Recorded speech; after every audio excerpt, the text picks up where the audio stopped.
गुरुर्ब्रह्मा गुरुर्विष्णु गुरुर्देवो महेश्वरा गुरु साक्षात् परब्रह्म तस्मै श्री गुरुवे नमः। तस्मै श्री गुरुवे नमः। तस्मै श्री गुरुवे नमः। बोलो समर्थ सदगुरुदेव संत श्री रामलाल जी सियाग की जय। जय। बोलो शिव अवतारी महायोगी बाबा श्री गंगाईनाथ की जय। बोलो दशम अवतार कल की अवतार की जय। बोलो सनातन धर्म की जय। बोलो पलाना धाम की जय। बोलो जामसर धाम की जय।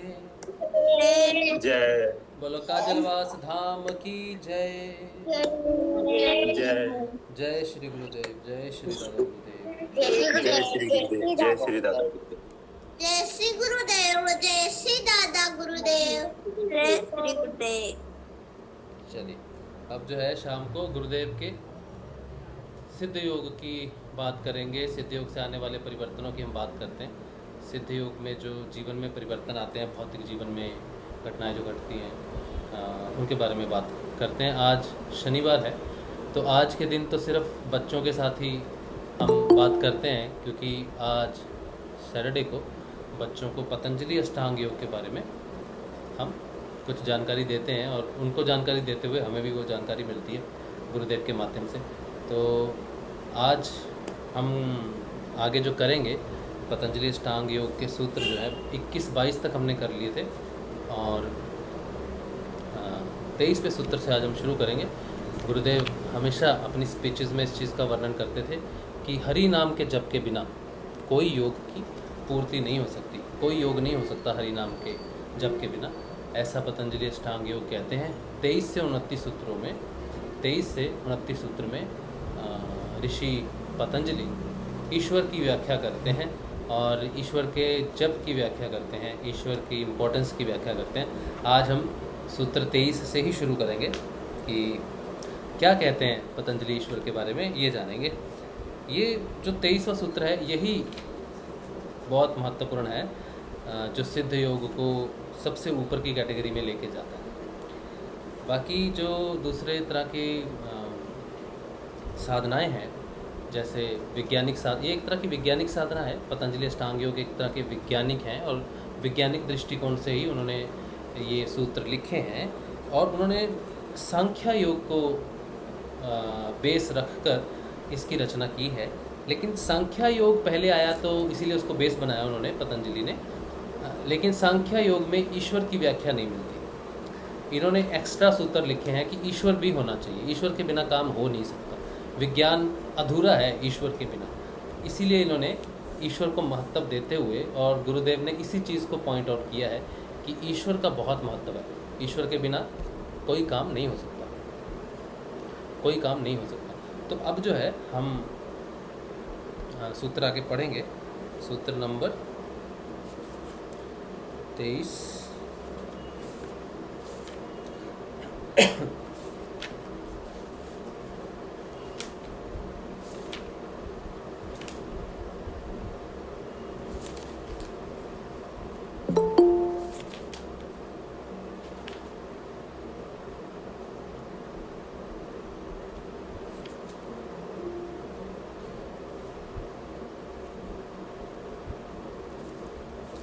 हमने जो थोड़ा सा मैं रिकैप कर देता हूँ, जो पहले हमने सूत्र किए थे वो साधना की गति को लेके किए थे कि किसी किसी की साधना की गति तीव्र होती है और किसी की साधना की गति जो है थोड़ी धीरे होती है, उसके बारे में हमने कहा था।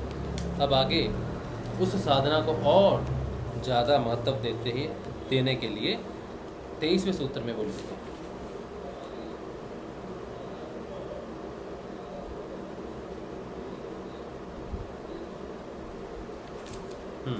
23वां सूत्र है ईश्वर प्रणिधान। ईश्वर प्रणिधानात् इसका अर्थ है, इसको तोड़ के लिखते हैं वाह इसके सिवा, ईश्वर प्रणिधान द्वा, इसके सिवा ईश्वर प्रणिधान से भी निर्वीत समाधि को शीघ्र प्राप्त किया जा सकता है। उस दिन एक गुरु भाई ने क्वेश्चन पूछा था कि निर्वीत समाधि नहीं लग रही है तो वो बहुत आगे का क्वेश्चन उन्होंने पूछ लिया लेकिन पतंजलि अष्टांग योग कहते हैं कि साधन अलग अलग आपके होते हैं, कई तरह के साधन होते हैं। साधन का अर्थ है क्या साधना आप करते हो, उस साधना में आप निर्बीज समाधि तक पहुंचने की कोशिश करते हो। निर्बीज समाधि तक पहुंचने का अर्थ है कि परम वैराग्य तक पहुंचना, ठीक है। अब उसके लिए आप कई तरह के साधन करते हो, नाम जप है या फिर हठ योग है, और भी साधनाएं होती हैं। लेकिन अगर निर्बीज समाधि तक और भी जल्दी पहुंचना है तो ईश्वर का नाम उसमें ऐड कर दो। तो गुरुदेव ने उसमें ईश्वर का नाम हमें ऐड करके दिया सिद्ध योग में, जिसे पूर्ण योग कहते हैं ईश्वर की भक्ति यानी शरणागति का नाम ईश्वर प्रणिधान है। इससे भी निर्बीज समाधि शीघ्र सिद्ध हो सकती है, क्योंकि ईश्वर सर्व समर्थ है। वे अपने शरणापन भक्त पर प्रसन्न होकर उसके भावानुसार सब कुछ प्रदान कर सकते हैं। अब ये जो लाइन है ईश्वर प्रणिधान की, ईश्वर प्रणिधान क्या होता है, मैं एक और बुक खोल लेता हूँ जो रेफरेंस के लिए मैं लेता हूँ, तो मुझे थोड़ी सुविधा हो जाएगी पढ़ने में।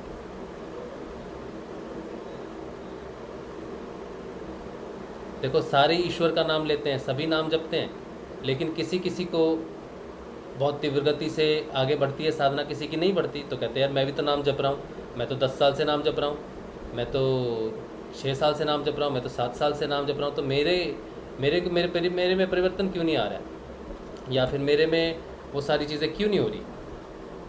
तो यहाँ पर वो लिखते हैं कि ईश्वर प्रणिधान का अर्थ है सारे कर्म में, सारी चीज़ों में, पूरे गोचर में उस परम शक्ति का विराट रूप देखना, कि उसी का ही अंश है सब कुछ, ऐसा देखना ईश्वर प्रणिधान है। सब कुछ उसी की इच्छा से होता है और सब चीज़ों में वही विराजमान है, ऐसा मानना, और उसी से ही सब कुछ चलता है, ऐसे मानना ईश्वर प्रणिधान है। लेकिन जब हम नाम जपते हैं तो ये भी डिपेंड करता है कि हम किस भाव से जपते हैं, हमारा भाव क्या है जपने के लिए। हम किसी प्राप्ति के लिए, किसी चीज़ की प्राप्ति के लिए जप रहे हैं, या हमारी कोई मनोकामना है उसके लिए जप रहे हैं, या फिर हम अपने सोर्स तक योग के लिए जप रहे हैं। तो इसके लिए आपका जो भाव है, जिस भाव से आप साधना में हो, वो भाव बहुत डिपेंड करता है, क्योंकि ईश्वर वही देता है जो आपका भाव होता है। तो जो सिद्ध योग है वो आपके भाव के अनुसार ही आपको फल देता है। आपको दुनिया में ये दुनियावी चीज़ों के साथ आपको प्रोग्रेस करनी है, अपना नाम रोशन करना है, क्या करना है, ये आपका भाव है, या आपने खुद को जानना है, उस ईश्वर को जानना है और मुक्ति की तरफ जाना है, मोक्ष की तरफ जाना है, सब कुछ त्याग करते हुए जाना है। तो भाव क्या सोच के टिकट लेते हो वो बहुत ज़रूरी है। तो इसमें ये थोड़ी सी व्याख्या देते हैं, मैं पढ़ता हूँ इसको थोड़ा। दुनिया में 2 प्रकार की साधनाएं हैं।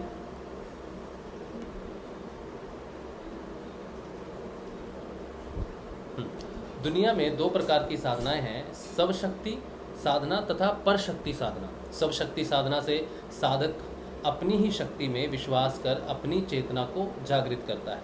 स्वचेतना अर्थात आत्मा का ज्ञान प्राप्त कर वह उस विराट चेतन ब्रह्म से अपना एकत्व स्थापित कर अपनी समस्त वृत्तियों को प्रकृति में लय कर देता है, जिससे उसका आरंभ हुआ है।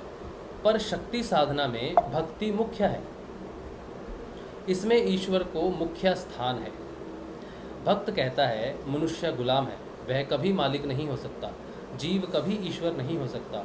स्वशक्ति साधना में भी मुख्य 2 हैं, योग तथा सांख्या, जिसकी बात हमने अभी की ना, योग तथा सांख्या। योग क्रिया द्वारा अपनी स्वचेतना का ज्ञान करता है तथा सांख्या क्रिया मात्र बंधन मानता है, वह अक्रिया का मार्ग बताता है। पतंजलि यहाँ योग की बात कर रहे हैं, मार्ग और भी हैं जिनसे पहुँचा जा सकता है, किंतु यदि कोई योग मार्ग पर ही चलना चाहे तो पतंजलि योग दर्शन पूर्ण विज्ञान है।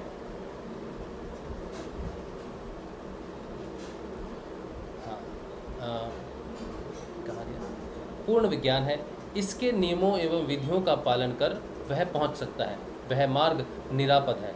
योगी के लिए आत्मा से भिन्न कोई ईश्वर नहीं है तथा इसे वह चित्त वृत्तियों के निरोध द्वारा जान सकता है। उस आत्मा पुरुष को जान लेना तथा उसमें अपनी स्थिति, उसमें अपनी अस्मिता को लय कर देना ही मोक्ष या कैवल्य है, जो जीव को सर्वोपरि स्थिति देता है, स्थिति है, जो जीव की सर्वोपरि स्थिति है। प्रत्येक व्यक्ति के भीतर जो छिपी चेतना है वह ईश्वर ही है, इसलिए अपनी चेतना के ज्ञान से हर व्यक्ति ईश्वर है तथा प्रकृति के संयोग के कारण वह जीव कहलाता है। सांख्या भी पुरुष एवं प्रकृति को ही मानता है।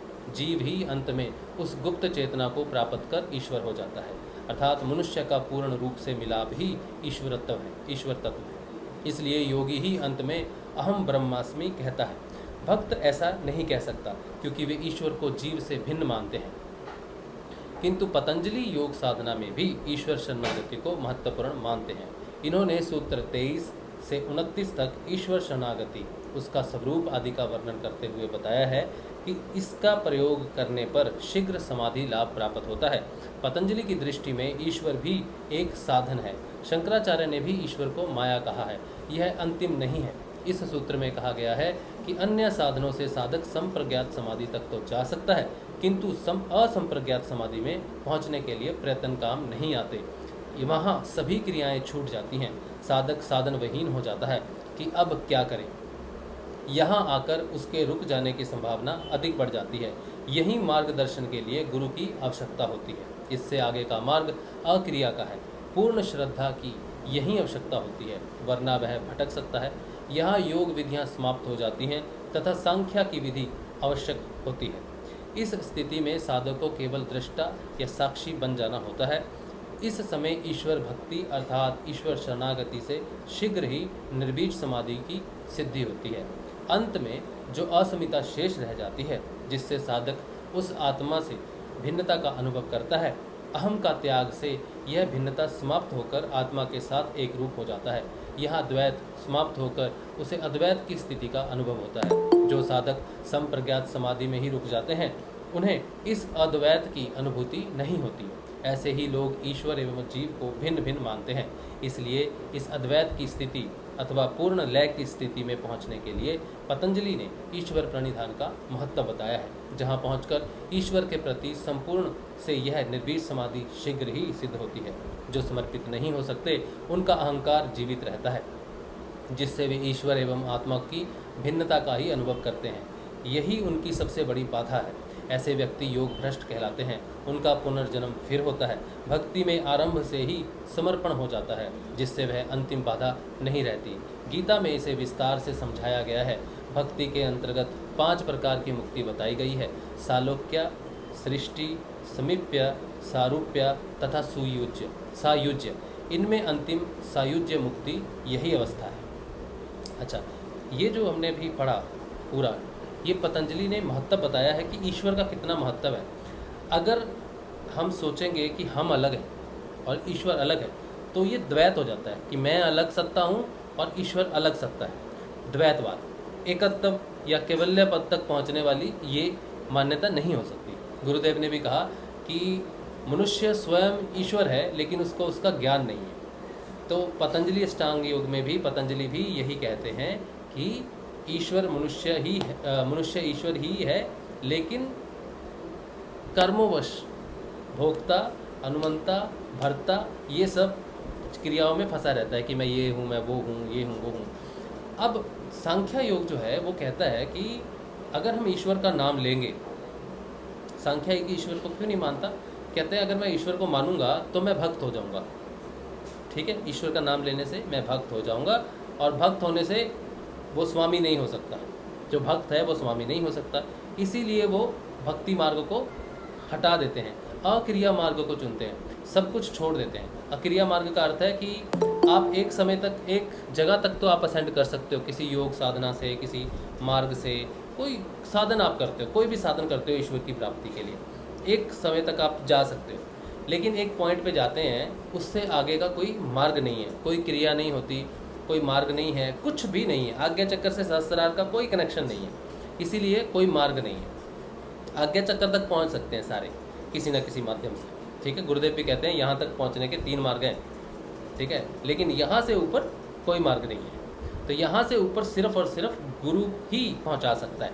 तो अगर आज्ञा चक्र से सहस्रार में जाना है तो गुरु की बड़ी आवश्यकता होती है। यहाँ गुरु का ध्यान, गुरु पे विश्वास बड़ा ज़रूरी पड़ता है। गुरु ही लेके जा सकता है इसके आगे। इसीलिए गुरु जो रास्ता बताए उसी रास्ते पे चलना चाहिए। अगर गुरु कहे कि ये करो तो वो करो, जो कहे दिन कहे तो दिन कहे, रात कहे तो रात कहे। तो आपके गुरुदेव ने क्या कहा है कि नाम जप और ध्यान करना, और मेरे को यहाँ ध्यान करना, ये जो नाम देता हूँ इसको जपना, और 2 समय ध्यान करना, बस इतना ही तुमने करना है। पूरी साधना में, बाकी आगे का सारा काम मैं देखूंगा। तो यहाँ तक तो आप गिरते पड़ते उलझते हुए इधर उधर करके कुछ ना कुछ समय में पहुँच ही जाते हैं, कुछ जल्दी पहुँच जाते हैं, कुछ देर से पहुँच जाते हैं। लेकिन यहाँ पहुँचने के बाद ही धारणा पक्की नहीं होती। अब यहाँ तक पहुँचने का अर्थ है आपकी धारणा पक्की होनी कि मेरे गुरुदेव ही ईश्वर हैं, वो मुझे पार लगा सकते हैं। तो ये जो भटकनी है यहाँ तक पहुँचने की, ये सिर्फ धारणा के लिए होती है, धारणा के लिए होती है। जब धारणा नहीं पक्की होगी तो यहाँ नहीं पहुँचेंगे। जिस दिन धारणा पक्की हो जाएगी उस दिन यहाँ पहुँच जाएंगे। अब धारणा पक्की होगी कि गुरु ही ईश्वर है और उसको समर्पण कंप्लीट हो जाता है, तो यहाँ से गुरु आगे लेके जाता है, एकदम से समाधि में लेके चला जाता है। अब यहाँ पर गुरुदेव एक खास विशेष बात बतलाते थे। तो इन्होंने पूछते हैं ना कितना टाइम लगेगा मुझे नाद सुनने में, कितना टाइम लगेगा मुझे ऐजप अजाप में, कितना समय लगेगा। और गुरु भाई ने एक ने पूछा था मुझे नरवी समाधि नहीं लग रही, नरवी समाधि के लिए कितना समय लगेगा, सवीज के लिए कितना लगेगा, इस समय की जो डिमांड है। तो गुरुदेव से भी लोग ऐसे ही पूछते थे उस समय कि गुरुदेव आपने दे दिया मंत्र कि हम इसे ज़िंदगी भर जपेंगे, कितने साल जपेंगे, 10-20 साल, कितने साल जपेंगे, कब हमें पूर्णता प्राप्त होगी। तो गुरुदेव ने कहा एक क्षण भी नहीं लगेगा। तो गुरुदेव उनको ये तो बताते थे, लेकिन ऐसे तो समझ में नहीं आएगी। तो हमें क्या कहते हैं गुरुदेव, कहते हैं कि ऐसे में मैं वो राजा थे ना, कौन से राजा थे जिनकी एग्जाम्पल देते थे गुरुदेव? जनक। हाँ, जनक, हाँ, राजा जनक की गुरुदेव एग्जाम्पल देते थे। कहते थे राजा जनक ने पूछा कि महाराज आप तो बातें बड़ी बड़ी कर रहे हो, तो आप ही बता दो कि क्या है क्या नहीं है। तो बोला अगर तू राजा होके पूछ रहा है तो भैया नहीं होगा, ठीक है, अगर तू झुकेगा तो काम हो जाएगा, गुरु के आगे झुकना पड़ेगा तो काम हो जाएगा। तो बोला ठीक है मैं झुकता हूँ आपके सामने, आपको गुरु मानता हूँ, लेकिन उसमें कितना समय लगेगा।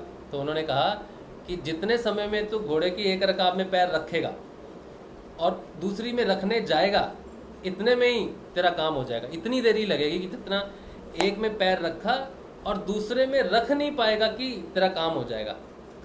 तो बोल रहा इतना जल्दी। तो गुरुदेव कहते हैं कि अष्टवक्र गीता है, ठीक है, उसमें ये बताते हैं कि 3 दिन तक राजा समाधि की स्थिति में रहा, एक पैर में डाल के, और 3 दिन तक वो समाधि में खड़ा रहा उसी स्थिति में। तो गुरुदेव ने कहा समय नहीं लगेगा, बशर्ते कि आज अगर आपका समर्पण हो जाए गुरु के प्रति कि गुरु ही ईश्वर है, गुरु ही सब कुछ है। तो ये 10 साल 15 साल ये जो अवधि बताते हैं कि 8 साल लगेंगे, 12 साल लगेंगे, 20 साल लगेंगे, वो कहते हैं 20 साल लगेंगे, 20 साल के बाद गुरु और चेला रहेगा भी, इसकी क्या गारंटी है। जो होना है अभी होना है। आज खाना खाया तो इसका इफेक्ट अगर आज ही मिल रहा है, तो ये साधना ऐसी होनी चाहिए जिसका इफेक्ट मिलना चाहिए, उसी समय किया तो उसी समय मिलना चाहिए, नहीं तो वो साधना नहीं। तो गुरुदेव बड़ी स्ट्रांगली इस चीज़ को कहते थे कि जो समय की आप बात करते हो ना कि कितना समय लगेगा, तो आपको एक क्षण भी नहीं लगेगा, लेकिन आप इस बात की गारंटी दे सकते हो कि आपका समर्पण गुरुदेव के प्रति पूर्ण है। हम में से कितने साधक हैं जो गुरु के प्रति कहते हैं हम साधना करते हैं, अर्चना करते हैं, गुरुदेव की पूजा करते हैं, बहुत बढ़िया बढ़िया सजाते हैं, ये करते हैं वो करते हैं, फिर भी समाधि तक हम क्यों नहीं पहुँचे? वो क्षण क्यों नहीं आया हमारे जीवन में कि हम नहीं पहुँचे? ऐसा कौन सा साधक है जो एक ही क्षण में पहुँचे और क्यों नहीं पहुँचा? राजा जनक कैसे पहुँच गए और हम क्यों नहीं पहुँच पा रहे? क्या कमी है राजा जनक के विश्वास में और हमारे विश्वास में? क्या समर्पण की कमी हो सकती है?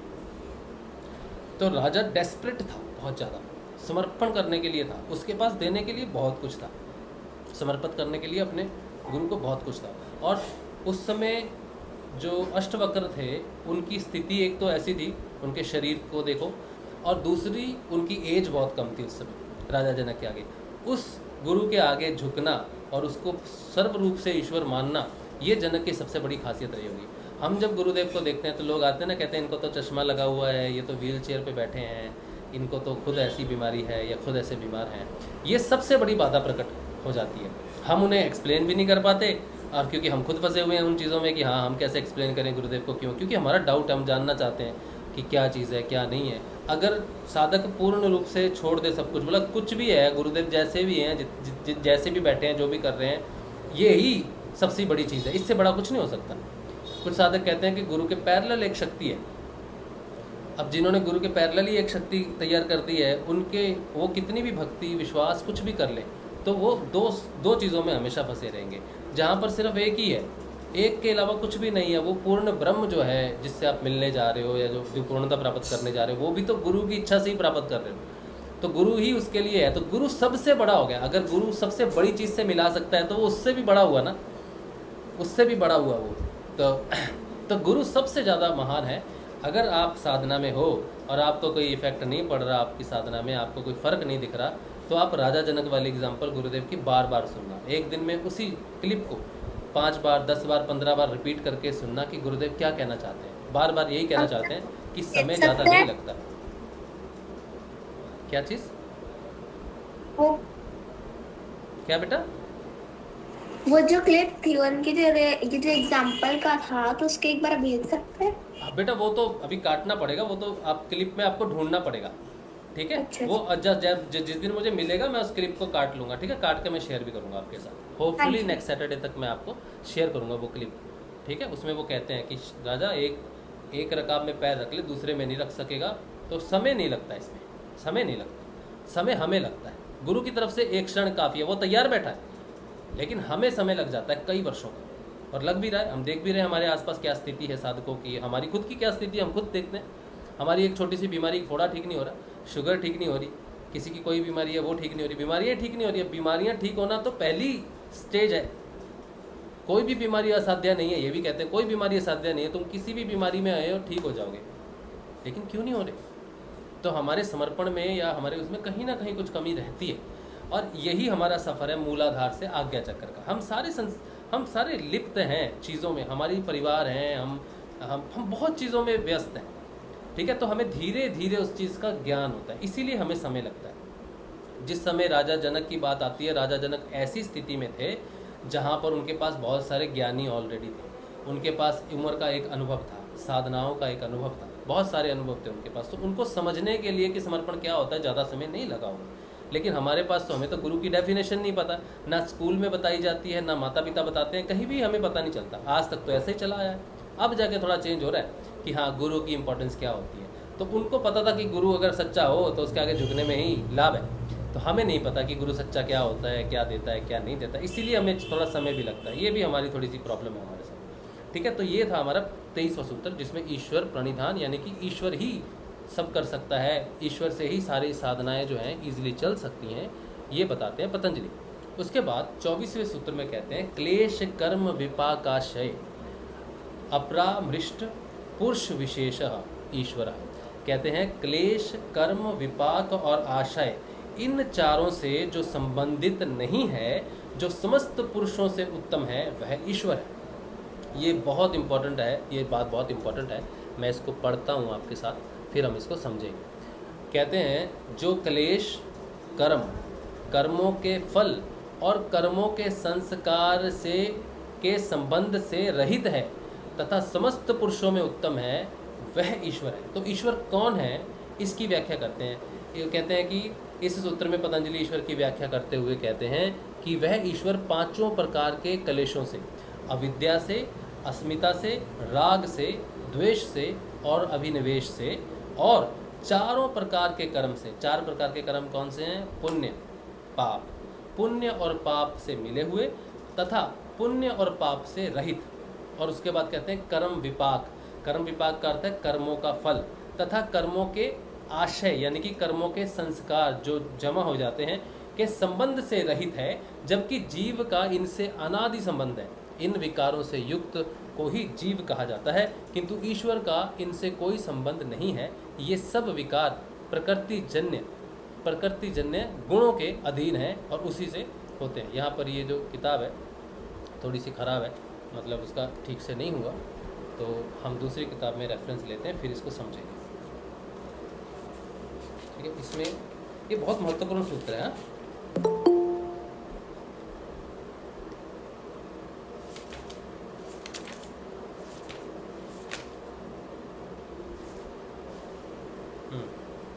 हाँ, तो कहते हैं कि 5 क्लेश हैं जो हमने बताए, और 4 जो हैं उनको कहते हैं क्लेश। क्लेश कौन कौन से होते हैं? जो मैंने अभी बताया आपको, पाप पुण्य, पुण्य और पाप मिश्रित, पुण्य और पाप से रहित कर्मों का फल नाम विपाक है, कर्म संस्कार का समुदाय का नाम आशा है, समस्त जीवों का इन चारों से अनादि संबंध है। यद्यपि मुक्त जीवों का पीछे संबंध नहीं रहता तो भी पहले संबंध था ही, किंतु ईश्वर का तो कभी भी इनसे ना संबंध था, न है और न होने वाला है। इस कारण उन मुक्त पुरुषों से भी ईश्वर विशेष है। यह बात प्रकट करने के लिए ही सूत्रकार ने पुरुष विशेष पद का उपयोग किया।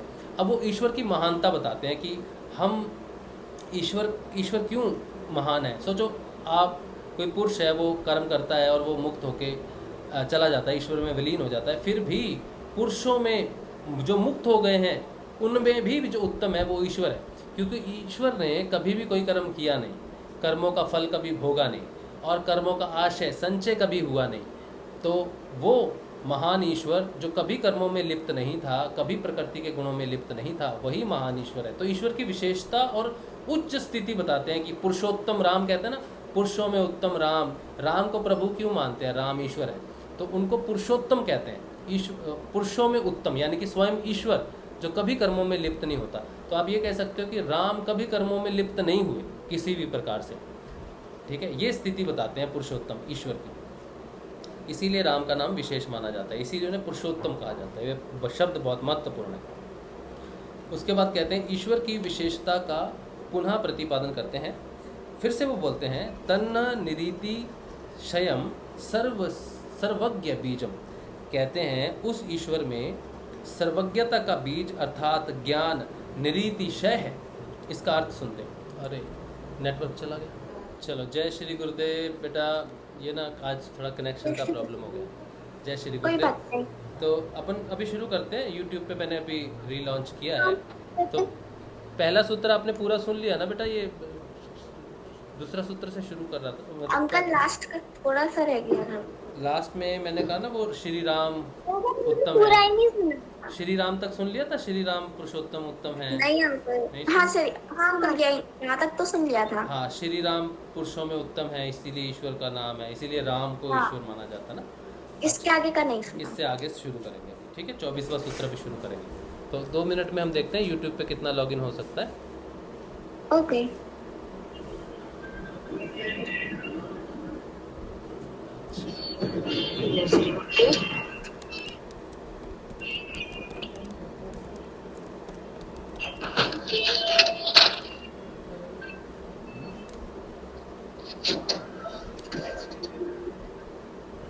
चलिए शुरू करते हैं। तो कितने लोग हैं? 22 हैं यहाँ पर। ठीक है, तो अगले सूत्र में वो कहते हैं कि सब लोग अपना माइक बंद कर लो। उर्मिला जी, आपका माइक खुला है।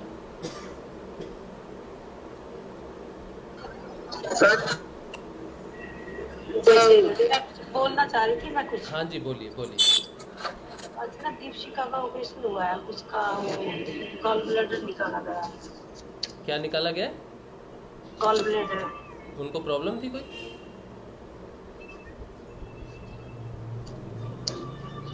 हाँ जी, क्या कह रहे हो आप? गॉल ब्लैडर क्या होता है?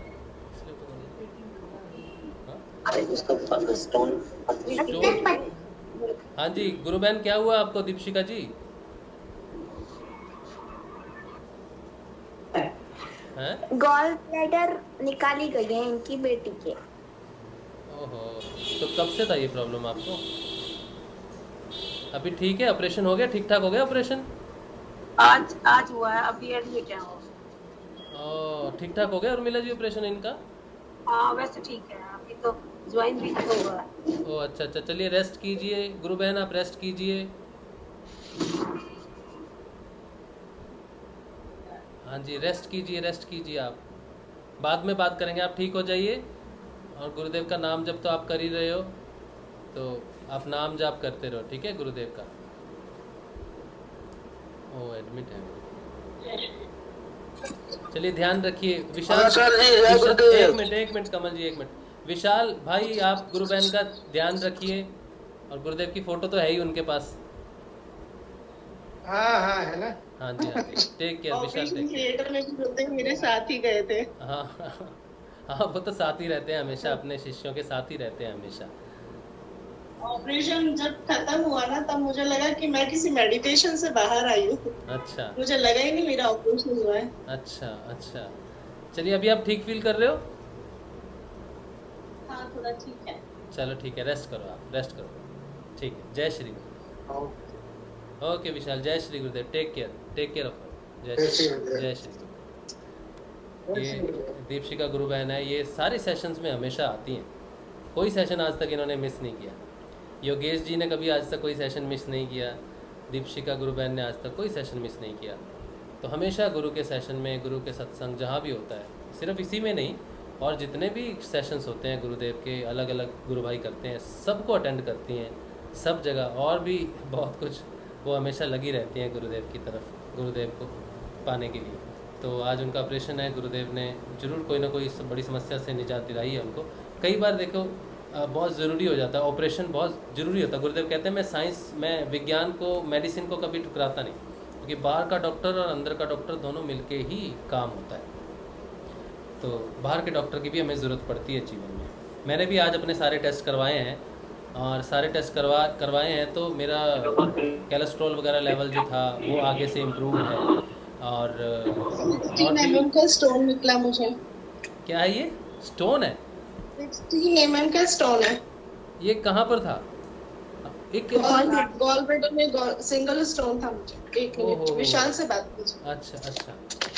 विशाल ये फिर बहुत तकलीफ में होंगे तब तो। हाँ ये पेन रहता था ना, पेन रहता था। हाँ लेकिन ये कम से कम 5-7 साल से था ये। इतना बड़ा स्टोन भाई, ये तो बहुत बड़ा स्टोन है। नहीं ये 16 mm का ही है। अच्छा फिर भी यार इतना बड़ा तो है, कम से कम एक कंचे के बराबर तो है। हाँ एक मिनट मैं ये करता हूँ, मुझे अच्छी निकल तो कैमरा में। एक मिनट मैं दिखाता हूँ ये। हाँ ये देख लिया मैंने, उन्होंने दिखाया मुझे। हाँ 16 mm का है ये। अच्छा हाँ अच्छा, सिंगल स्टोन था। हाँ पहले छोटे छोटे थे। हाँ हाँ। बट सब मिलके फिर एक ही हो गया बड़ा। अच्छा पहले छोटे छोटे थे, सारे मिलके एक बन गए। चलो अब निकल गए, अच्छी बात है, बहुत बढ़िया। जय श्री गुरुदेव, ध्यान रखिए अपना। जय श्री गुरुदेव। जय श्री गुरुदेव। जय श्री गुरुदेव। जय श्री गुरुदेव। आंटी कैसे हो आप? बढ़िया, सब बढ़िया है इंदुवाला। ना। तुम स्वस्थ करो जल्दी बस। इंदुवाला जी आप भी उधर से ही हो क्या? इनके शहर से ही हो क्या? जी अच्छा जय अच्छा श्री अच्छा मैं मंदसौर से हूँ। अच्छा ओके ओके। इंदुबाला आंटी वही दिव्य आत्मा है जिन्होंने मुझे गुरुदेव से मिलवाया है। ओ अच्छा, इंदुवाला जी ने आपको गुरुदेव से मिलवाया। ओ, अरे गुरुदेव ने ही ढूंढा है आपको बस। हाँ वही ढूंढते हैं, बाकी नहीं। चलिए अभी आप रेस्ट कीजिए गुरु बहन, आप रेस्ट कीजिए। जय श्री ठीक गुरुदेव। है, हाँ। जय श्री राम। जय श्री गुरुदेव। चलिए उनको रेस्ट करने देते हैं, उनका ऑपरेशन हुआ है, गुरु कृपा से सब ठीक ठाक हो गया है, और जल्दी वो ठीक ठाक हो जाएंगे। हाँ जी क्या बोल रहे हो?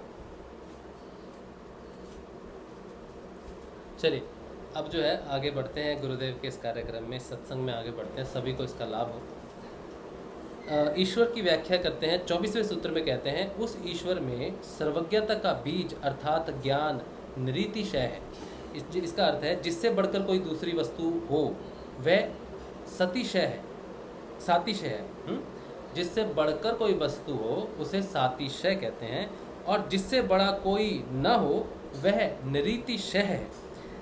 ईश्वर ज्ञान की अवधि है, उसका ज्ञान उसके ज्ञान से बढ़कर है, उसके ज्ञान से बढ़कर किसी का भी ज्ञान नहीं है, इसलिए उसे निरीतिशय कहा गया है। जिस प्रकार ईश्वर में ज्ञान की पराकाष्ठा है, उसी प्रकार धर्म, वैराग्य, यश और ऐश्वर्य आदि की पराकाष्ठा का आधार भी उसी को समझना चाहिए।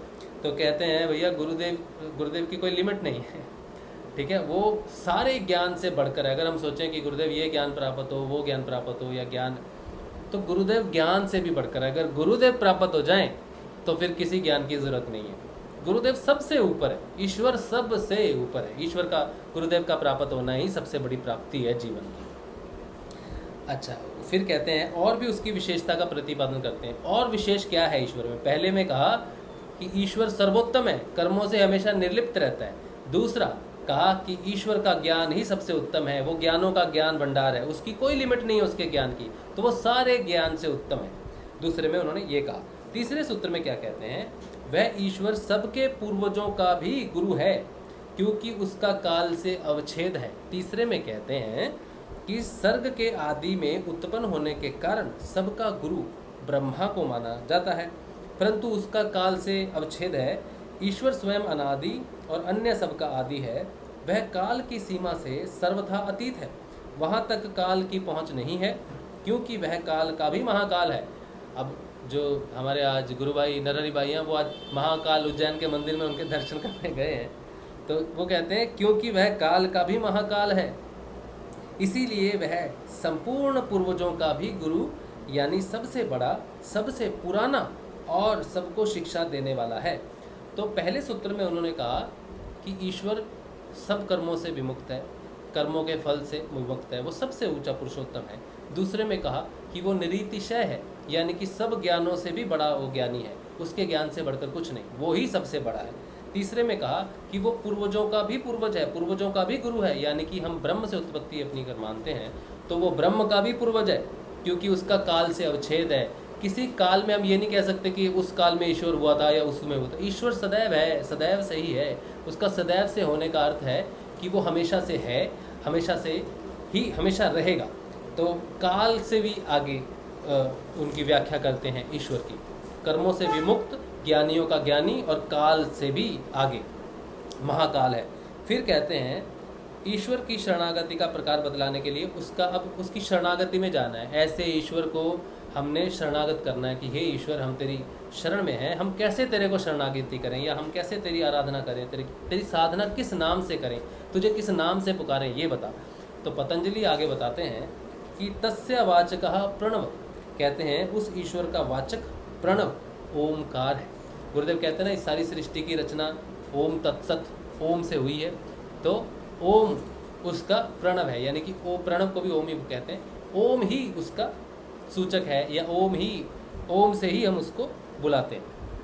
कहते हैं नाम और नामी का संबंध अनादि और बड़ा ही घनिष्ठ है, इसी कारण शास्त्रों में नाम जप की बड़ी महिमा है। एक सेकंड, अच्छा यूट्यूब पे तो ज़्यादा लोग नहीं हैं, ठीक है कोई बात नहीं। अच्छा, उसके बाद कहते हैं कि इसी कारण शास्त्रों में नाम जाप की बड़ी महिमा है।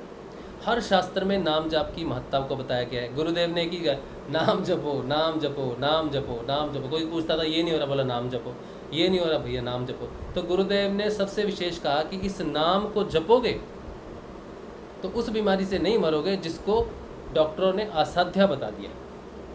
ठीक है, तो नाम जप की सारे शास्त्रों में महिमा है।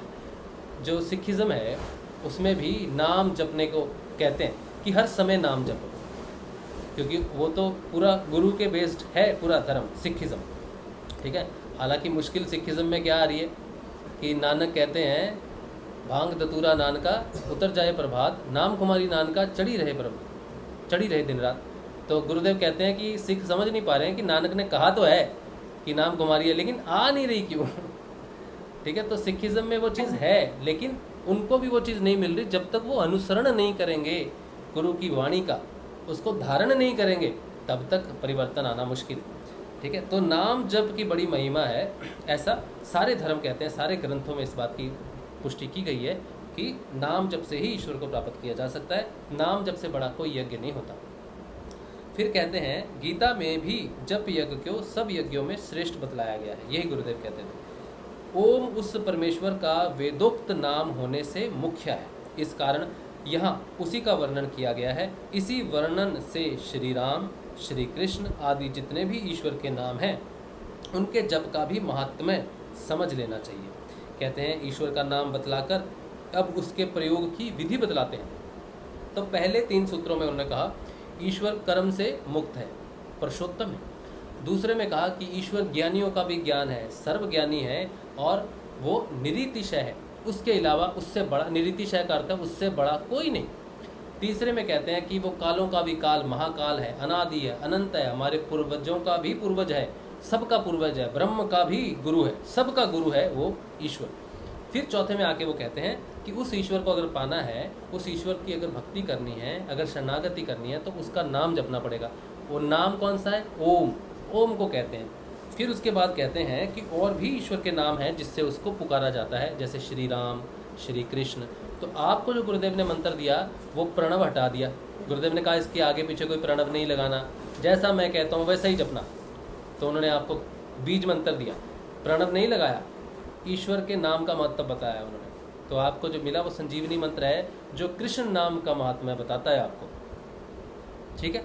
अच्छा, अब उस नाम का महात्म्य जो है वो पतंजलि अष्टांग कैसे बताते हैं?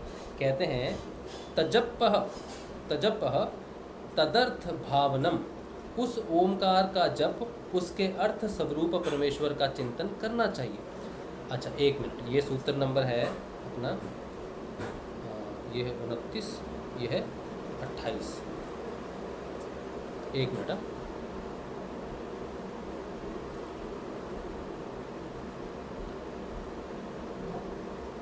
हाँ, ये जो मेरे पास इनकी बुक है ना, क्या बोलते हैं उसको, नंदलाल जी दिशोरा की, ये बहुत अच्छी बुक है, लेकिन अफसोस कि वो नंदलाल दिशोरा जी, लेकिन बात प्रॉब्लम ये है कि इसकी पेजेस कुछ ख़राब है। तो इसमें जो ये सूत्र मैं अभी पढ़ने जा रहा हूँ, इसमें थोड़ा सा ठीक है, तो इसकी व्याख्या हम इस किताब से पढ़ेंगे, थोड़ा डिटेल में मिल जाएगा। यह पतंजलि ओमकार का साधन करके प्रयोग करने की कहते हैं कि ईश्वर शरणागति ईश्वर प्रणिधान में खुलते हैं, जिससे साधक मोक्ष का अधिकारी बनता है। किंतु ओम का वह एवं ध्यान भी किया जा सकता है, क्योंकि नाम समस्त ये सब साथ तादाद में होने से सहायता मिलती है।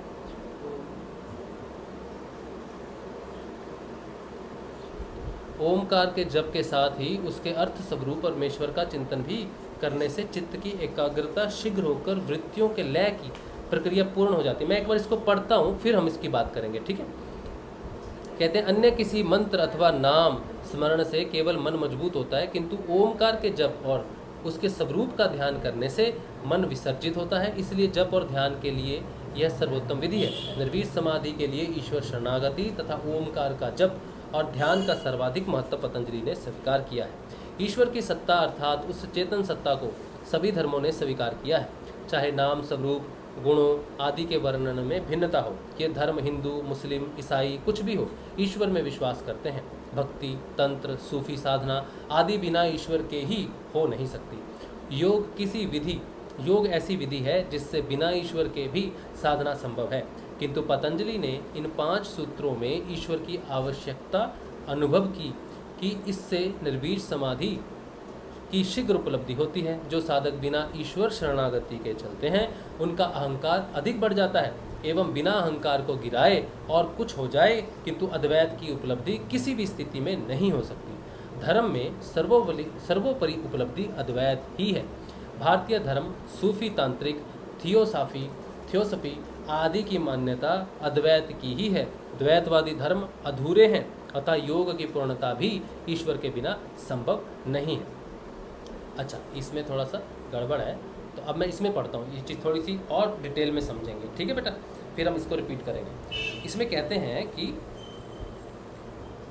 साधक को ईश्वर के नाम का जप और उनके स्वरूप का, ये बहुत ध्यान से सुनना बेटा। हाँ, इसमें जो सूत्र है तजपः और तदर्थ भावनम, इसका अर्थ कहते हैं साधक को ईश्वर के नाम जप और उसके स्वरूप का स्मरण चिंतन करना चाहिए। ठीक है। इसी को पूर्वोक्त ईश्वर प्रणिधान अर्थात ईश्वर की भक्ति या शरणागति कहते हैं। ईश्वर की भक्ति के और भी बहुत से प्रकार हैं, परंतु जप और ध्यान सब साधनों में मुख्य होने के कारण यहाँ सूत्रकार ने केवल नाम और नामी के स्मरण रूप का एक ही प्रकार का वर्णन किया है। गीता में भी इसी तरह वर्णन आया है। इसे उपलक्षण मानकर भगवत भक्ति के सभी साधनों को ईश्वर की प्रसन्नता के नाते निर्वीज समाधि की स्थिति में हेतु समझना चाहिए, अर्थात ईश्वर की भक्ति के सभी अंग प्रत्यंगों का ईश्वर प्रणिधान में अंतर्भाव समझना चाहिए। इसमें बेटा अपना माइक बंद करो। अब इसमें जो मेन बात इन्होंने कही है कि साधक को ईश्वर के नाम जप और उसके स्वरूप का चिंतन करना चाहिए। ठीक है, अब उसका स्वरूप कैसा हो, किस स्वरूप का आप चिंतन करोगे? तो गुरुदेव आपको क्या कहते हैं कि जो नाम मैं आपको दूंगा वो नाम आपको जपना है और मेरा ध्यान आपको यहाँ करना है। गुरुदेव को यहाँ पर देखते हैं, गुरुदेव कहते हैं ना उनको यहाँ पर देखो, तो जो नाम आप जप रहे हो कृष्ण और जो ध्यान आप कर रहे हो वो सेम होने चाहिए। पतंजलि अष्टांग योग के हिसाब से वो सेम होने चाहिए, है ना। तो गुरुदेव को पता है कि जो नाम मैं दे रहा हूँ अगर मैं स्वयं वो नहीं हूँ तो गड़बड़ हो जाएगी। ध्यान किसी और का, नाम किसी और का, तो पारनी पड़ेगी। तो गुरुदेव ने यहाँ पर अपने ईश्वर होने की बात स्पष्ट की है कि पतंजलि अष्टांग योग के हिसाब से कि उसी ईश्वर का ध्यान करना और उसी ईश्वर के नाम का जप करना। तो अगर आप कृष्ण का ध्यान करते हो और श्री गुरुदेव को आज्ञा चक्र पर ध्यान करते हो तो जो नाम जप रहे हो और जिसका ध्यान कर रहे हो उसमें कोई अंतर बचा नहीं। तो गुरुदेव कौन हुए? भगवान ईश्वर श्री कृष्ण हुए ना। श्री कृष्ण का नाम जप रहे ना, और श्री कृष्ण जो है वो पूर्ण अवतार है। तो यहाँ डाउट क्लियर होगा ना। लोग कहते हैं कि कृष्ण कैसे है भैया, हमें तो कृष्ण अष्टमी पे हमें कृष्ण की पूजा करनी है या किसी गोपाल की पूजा करनी है। करो, अच्छी बात है, बहुत अच्छी बात है, बहुत लोग करते हैं। मेरी इस बात से आप दुखी मत होना या फिर ऐसा नहीं सोचना कि यार ये क्या बोल रहा है। मैं सिर्फ अपने इस किताब में जो लिखा है कि कृष्ण का असली स्वरूप आपने मूर्ति में पूजा, गोपाल को, छोटे गोपाल को पूजते हैं, लेकिन जब गुरुदेव ने स्पष्ट कर दिया कि जो नाम आप जप रहे हो उसी में विलय होना है, और पतंजलि कहते हैं जो नाम जपते हो उसी का ध्यान करोगे तो ही पार पड़ेगी, तो गुरुदेव ने स्वयं को साक्षात बता दिया कि वो कृष्ण है। और उन्होंने कहा भी है कि मैं कल की अवतार हूँ। तो यहाँ सारे जो द्वैत हैं हमारे कि कृष्ण या गोपाल कोई अलग सत्ता है, गोपाल को रखना या राधा कृष्ण को अलग से देखना या सोचना, ये सारी चीज़ें जो है द्वैतवाद में आती हैं। अगर गुरु ही कृष्ण है। हाँ जी बेटा। इसका मतलब हुआ कि मतलब जो कृष्ण है वो गुरुदेव जी है और जो गुरुदेव जी है वो कृष्ण है। हाँ बेटा, गुरुदेव ही कृष्ण है। ठीक है, अगर गुरुदेव कृष्ण नहीं होते और हम कृष्ण का नाम जपेंगे और ध्यान गुरुदेव का करेंगे तो दोनों एक नहीं होंगे, तो हमारा योग नहीं हो सकता। लेकिन हमारा तो योग हो रहा है ना, हम तो असेंड कर रहे हैं ना ऊपर। तो इसका अर्थ है कि नाम कृष्ण जप रहे हैं तो ध्यान जिसका कर रहे हैं गुरु मानकर वो कृष्ण ही है। अच्छा, ठीक है, इसमें कोई दुविधा नहीं रही। ठीक है। हाँ जी। अच्छा, अब कहते हैं कि अब ईश्वर के नाम जप और स्वरूप चिंतन के फल का वर्णन करते हैं कि ईश्वर का अगर नाम जपोगे और उसके स्वरूप का चिंतन करोगे तो उसका फल क्या है, उसका बता रहे। कहते हैं ततः अंतराया भावः च प्रत्येक चेतनाधिगमा, उक्त साधना से विघ्नों का अभाव और अंतरात्मा के स्वरूप का ज्ञान भी हो जाता है। ये बहुत महत्वपूर्ण है।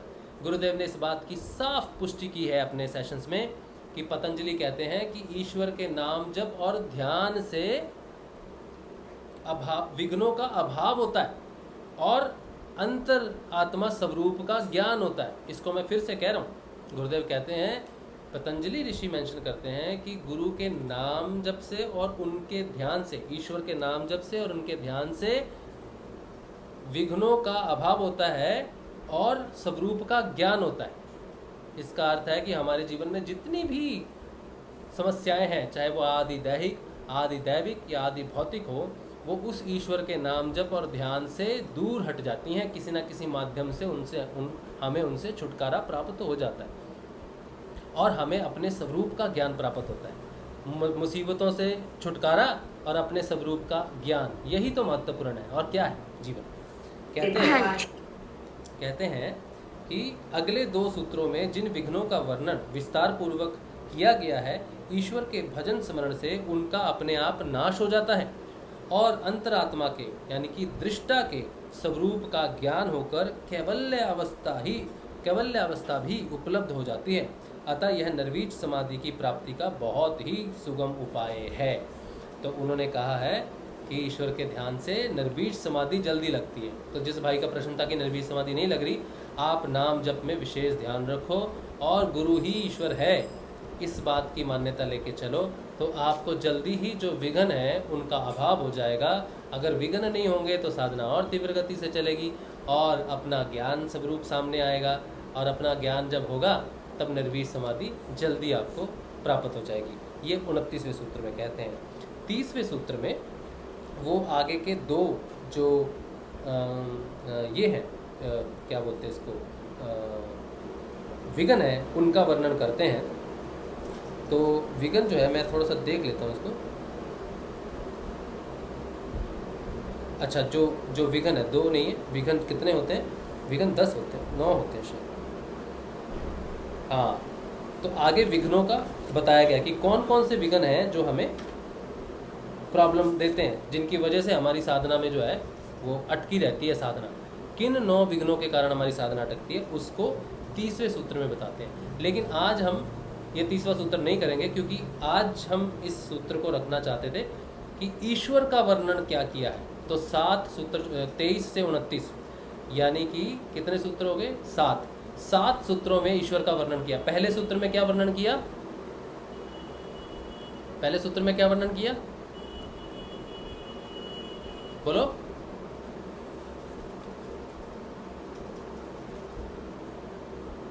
याद है किसी को?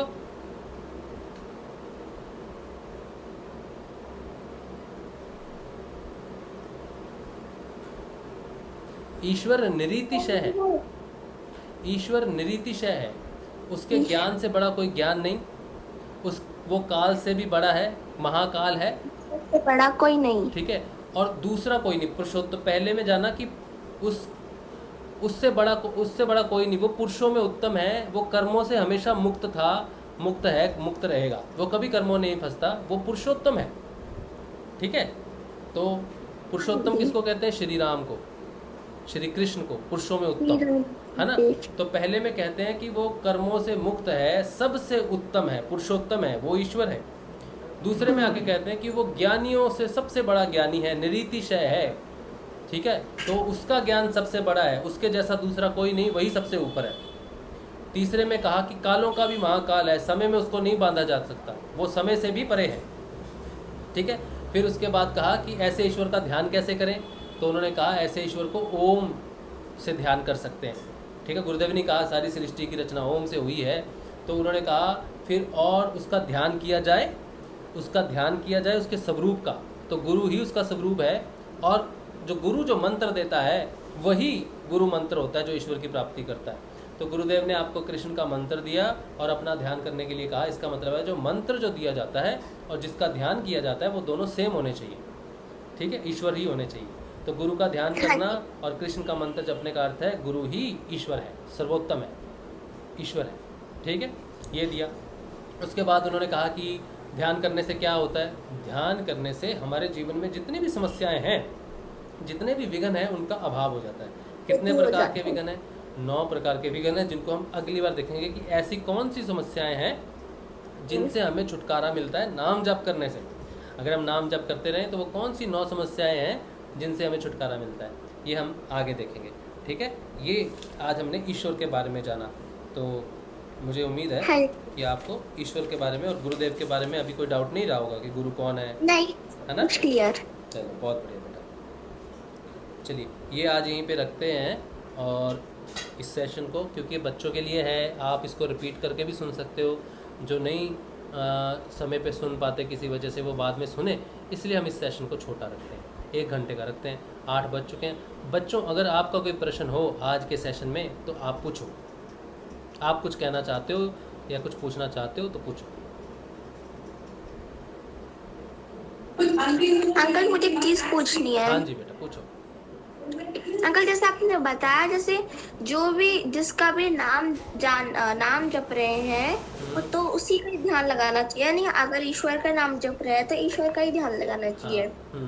तो मतलब ऐसा हो सकता है जैसे श्री राम भी मतलब ईश्वर के समान है, कृष्ण भी ईश्वर के समान है, तो कभी ऐसा हो सकता है क्या कि मतलब जैसे नाम तो राम का जप रहे हैं लेकिन ध्यान कृष्ण का कर रहे हैं, हाँ, क्योंकि एक तो ही है फिर- दोनों। गुरुदेव पहले बेटा मंत्र दीक्षा नहीं देते थे।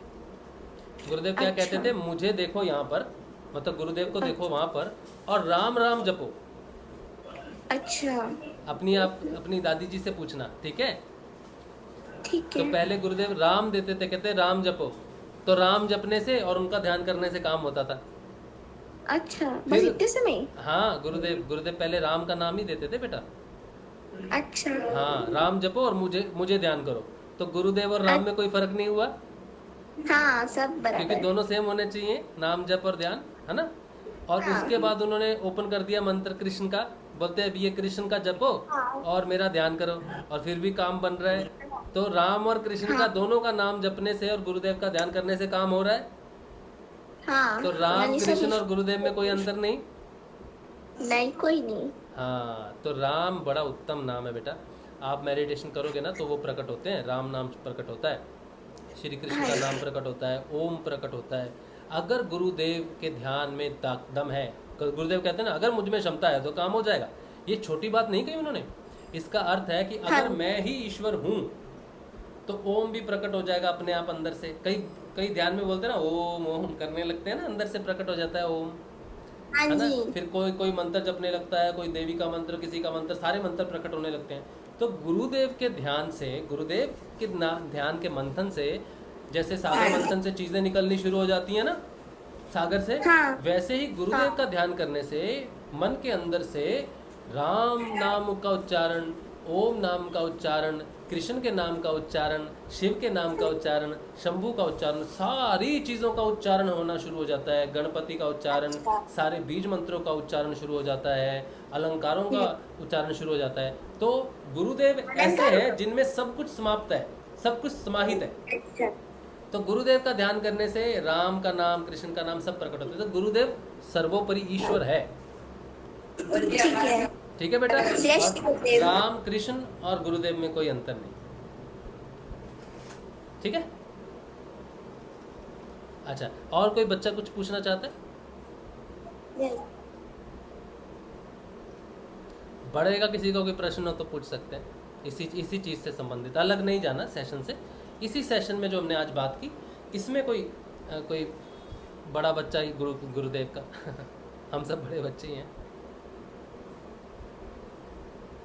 तो गुरुदेव के बच्चे ही थोड़े बड़े हैं और कुछ नहीं। और बड़ा होना ही सबसे बड़ी प्रॉब्लम हो गई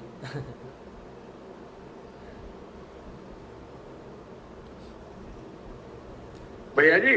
हाँ जी गोविंद जो जी। सेशन होते हैं इनको कैसे देखा जा सकता है, पिछलों को या आगे को? सेशन को, रिकॉर्डेड सेशन को? हाँ रिकॉर्डेड सेशन, ये जो ये चैनल है ना यूट्यूब पे, our journey with Shri Gurudev, जी भैया, इस पे सारे रिकॉर्डेड सेशन है। एक तो यूट्यूब पे कंटिन्यू चलता है लाइव, और एक जो मैं यहाँ से रिकॉर्ड करता हूँ, तो जो रिकॉर्ड करता हूँ तो इसमें ये सबके फेस भी रिकॉर्ड होते हैं। यूट्यूब पे तो खाली मेरा ही चेहरा दिखाई देता है वहाँ पर, लेकिन जो मैं रिकॉर्ड करके डालता हूँ रात को 10 बजे, उसमें वो पूरा जो स्क्रीन मैं देखता हूँ वो स्क्रीन ही मैं डालता हूँ वहाँ पर रिकॉर्ड करके। तो आप वो रिकॉर्डेड सेशन भी देख सकते हो। आप उस चैनल को अगर आप सब्सक्राइब करो तो आपके पास नोटिफिकेशन आ जाएगी कि ये वीडियो आया है, वो वीडियो आया है।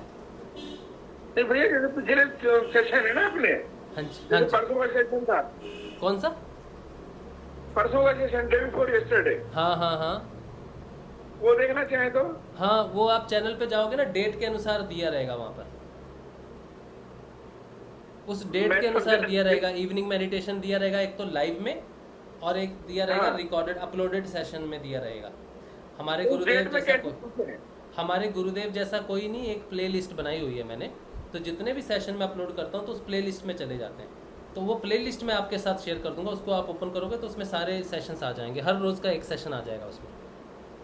थैंक यू भैया, थैंक यू। ठीक है, आप उस चैनल को सब्सक्राइब करोगे तो जैसे ही ये अपलोड होगा आपके पास नोटिफिकेशन आ जाएगी कि ये नया प्रोग्राम आया है। जैसे आज का अभी का प्रोग्राम है 10 बजे तक अपलोड हो जाएगा, 10:30 तक अपलोड हो जाएगा। जी ठीक है भैया। हाँ जी, जय गुरुदेव। जय श्री। अच्छा, यूट्यूब पे अगर कुछ है तो रजनी राठौर जी कह रहे हैं, हम अगर सिद्ध योग करते हैं क्या व्रत तुलसी पूजा कर सकते हैं? और कहते हैं मैं 4 मंथ से सिद्ध योग कर रही हूँ, पर 3rd आई पर गुरुदेव नहीं दिखते हैं, क्या करूं? तो कोई बात नहीं, दिखते तो ऐसे नहीं गुरुदेव, हमें कोशिश करनी पड़ती है, नाम जप पर ध्यान करना पड़ता है। और जब हमारा सही, गुरुदेव कहते हैं कि यहाँ पर जिस दिन वो दिख जाएंगे आपको, जिस दिन वो यहाँ पर दिख गए आपको, उस दिन समझ लेना कि आपका बेड़ा पार है, ये जन्म आखिरी जन्म है, मोक्ष हो जाएगा। अगर आपको यहाँ पर गुरुदेव दिख गए, पल भर के लिए, क्षण भर के लिए दिख गए, तो समझ लेना कि ये जीवन आखिरी जीवन है। तो वहाँ तक पहुँचने के लिए थोड़ी साधना करनी पड़ती है, तब तक हमें कोशिश करनी पड़ती है गुरुदेव को देखने के लिए। और जो व्रत की बात आपने कही, तो अगर आपको लगता है कि कुछ ऐसी चीज़ है जो व्रतों से हासिल की जा सकती है, अन्य पूजाओं से हासिल की जा सकती है, और इस साधना में हासिल नहीं हो सकती, गुरुदेव उस चीज़ में सक्षम नहीं है, या गुरुदेव वो चीज़ प्रदान नहीं कर सकते, तो आपको वो व्रत जरूर करना चाहिए जिससे वो चीज़ आपको प्राप्त हो जाए। तो अगर आपको लगे कि गुरुदेव सब कुछ दे सकते हैं आपको, फिर तो दो साधन करने की ज़रूरत नहीं है। एक ही चीज़ को प्राप्त करने के लिए दो साधन करने की ज़रूरत नहीं होती। लेकिन अगर लगता है कि नहीं, इस साधना से गुरुदेव की प्राप्ति नहीं हो सकती, तो फिर उस चीज़ की प्राप्ति नहीं हो सकती, तो फिर आपको करना चाहिए। ये आपके विश्वास पे डिपेंड करता है। ठीक है रजनी जी? जय श्री गुरुदेव सर। हाँ, जय श्री गुरुदेव। सर ये जामसर में रुकने का स्थान कहाँ है? जामसर इस समय जा रहे हैं, अभी पलाना में अभी तक थे, 2 समय ध्यान किए पलाना में। अच्छा, बहुत बढ़िया, बहुत बढ़िया, बहुत बढ़िया। तो जामसर अभी रात को जा रहे हो? जी, अभी गाड़ी ऑटो में है, जामसर तक मतलब आधा घंटा पहुंच जाएंगे यहाँ तो से। जामसर में ही वहाँ पे रहने का उनसे बात करना जाके वहाँ पर, ठीक है? वहाँ पे रहने का है, जगह है वहाँ पर, एक बड़ा सा कमरा है, और बड़ा सा कमरा है वहाँ पर, वो सोने के लिए गद्दे वद्दे भी रहते हैं। तो आप उनसे बात करना जाके, तो आपको मिल जाएगी जगह रहने की। खाना वाना खा के जाना, वहाँ आसपास कुछ नहीं है। हाँ, जामसर में कुछ खाना बनेगा, वो साधु रहते हैं वहाँ पर, एक साधु जी रहते हैं। अच्छा, खाना खा के जाएंगे? खाना खा के जाएंगे तो सुविधा रहेगी थोड़ी, क्योंकि आसपास कुछ नहीं है वो जामसर के अलावा। वो जामसर सिर्फ गुरुदेव का एक आश्रम है, आसपास खाने की दुकान कुछ नहीं है। हाँ, ये खाना खा लेंगे, खाना कुछ खा के जाना। ठीक है, चलो बहुत बढ़िया। जय श्री गुरुदेव। जय श्री गुरुदेव सर। चलो, बाकी और किसी बच्चे का कोई प्रश्न तो नहीं है? किसी का प्रश्न है? नहीं है? चलो बहुत बढ़िया। आप सबको जय श्री गुरुदेव, जय श्री दादा गुरुदेव। कल सुबह का ध्यान 6:30 बजे। नियमित ध्यान जरूर करना चाहिए। नियमित ध्यान से जो है साधना तीव्र गति से आगे बढ़ती है। गुरु ही ईश्वर है। यही आज का सेशन है। जय श्री गुरुदेव, जय श्री दादा, जय श्री गुरुदेव। जय श्री, जय श्री, जय श्री गुरुदेव जी। जय श्री।